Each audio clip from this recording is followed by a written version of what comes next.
Hi everyone, hope you're all well. Slightly different update from me this week as we will be starting a refurbishment in the clubhouse from a week today. So I'm just going to go through it with you and let you all know what's happening. So the refurbishment that we're doing is we're actually removing this wall here and replacing it with a set of internal bifolding doors.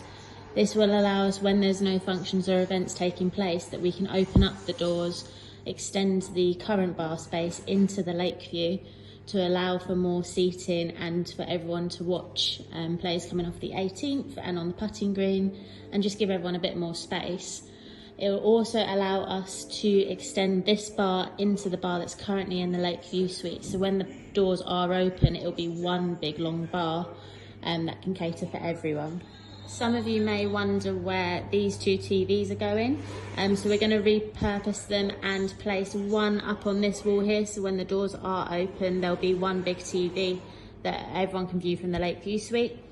And the other one will be placed on this wall here. So because of the work that's taking place, it does mean that the main bar area and the main entrance will be closed from Monday the 17th to Friday the 28th of October. Access to the temporary bar will be around the side of the building through the events entrance where there's toilets. The temporary bar will be set up, and then you can access the locker rooms and other toilets through the outdoor locker room entrance.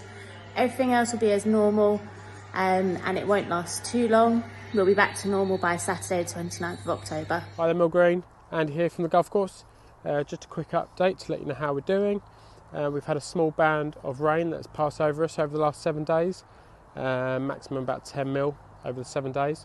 It's helped establish some of the seed that we put out, but as you can see, I'm wearing a bobble hat, which is very rare, but it just shows you how cold it is in the mornings, which is just hindering the germination slightly. We've got 10 degrees overnight temperatures for the weekend, which will help push on the growth. But I'm still remaining very positive by it. We've still got a long way to go until we're really in the depths of winter, and the seed will sit there and just keep ticking over just nicely until we get some milder weather.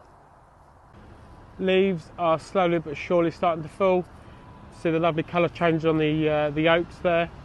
The trail blower is now out daily, picking up the leaves that have fallen. So it's a loud blower, but it's a fantastic blower, and you can see how powerful it is. Keep the leaves at bay. It's important that we do this. It's important that we do this. So you know, if your ball was to land around here, we're at back of the 16th here, and if your ball was to land under that pile there, you wouldn't find it. So Chris is obviously blown there. He'll come past again and give it a second blow to blow it into a long grass.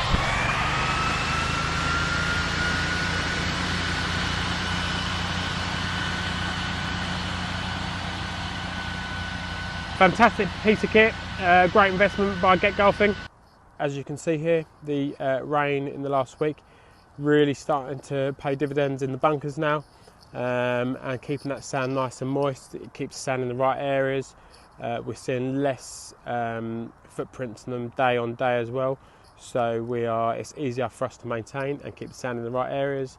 We're just hoping for a steady winter of moisture to keep on top of the bunkers. And so more people that go in them and walk through them and rake their prints out properly, they will compact and start really playing nicely for all year round. But I can assure you, for over the winter months, they're going to be fantastic. This morning I'm out spraying our second fungicide of the autumn. This is to protect the greens from Fusarium patch, which this time of year with lower growth, and if you get Fusarium on your greens, it can kill the plant, and obviously with the lower growth you don't get the recovery, so it's essential that we keep it at bay. We want full coverage across our greens over the autumn winter months, which will then play a huge part into getting really, really good surfaces come early spring and next season. And finally, we have 40 tonne of sand here. That's for our approaches. We'll be top dressing all the approaches next week, sending the spiker out over the top. You'll see the sand out there on the surfaces, but we're going to be leaving it as long as possible to dry out, because then we'll get maximum sand going into the holes that we've created when it dries out.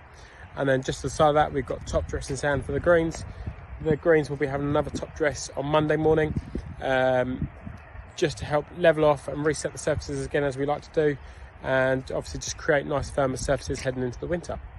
Thank you all. See you on the golf course soon. Cheers.